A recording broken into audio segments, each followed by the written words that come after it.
দেখতে দেখতে 2024 সাল শেষ হয়ে 2025 সাল চলে আসলো।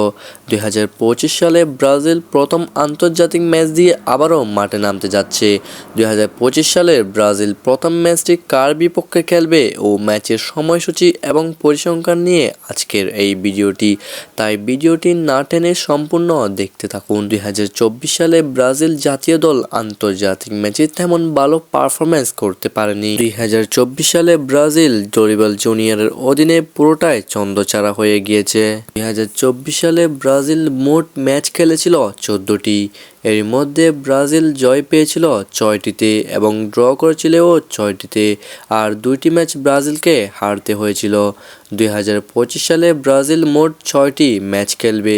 এই 6টি ম্যাচে প্রথম ম্যাচটি খেলবে শক্তিশালী কলম্বিয়ার বিপক্ষে।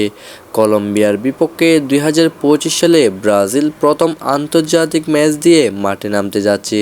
এই ম্যাচটি ব্রাজিলের জন্য অনেক গুরুত্বপূর্ণ, কেননা এই ম্যাচে ব্রাজিল বা কলম্বিয়া যে দলই জিতবে সেই দল পয়েন্ট টেবিলে এক ধাপ আরও উপরে উঠতে পারবে। ব্রাজিল বনাম কলম্বিয়ার এই ম্যাচে ব্রাজিল দলের সাথে নেইমার জুনিয়র থাকে, ব্রাজিল দল কিছুটা স্বস্তিতে থাকবে। ব্রাজিল বনাম কলম্বিয়ার এই ম্যাচটি অনুষ্ঠিত হবে 2025 সালে মার্চ মাসের 20 তারিখে। ব্রাজিল এবং কলম্বিয়ার সর্বশেষ 5 ম্যাচে ব্রাজিল জয় পায় 2টিতে এবং কলম্বিয়া জয় পায় 1টিতে এবং 2টি ম্যাচ ড্র হয়। ব্রাজিল এবং কলম্বিয়ার সর্বশেষ 5 ম্যাচ পরিসংখ্যানে ব্রাজিল এগিয়ে থাকলেও সাম্প্রতিক পারফরম্যান্স বিবেচনায় কলম্বিয়া অনেকটা এগিয়ে রয়েছে।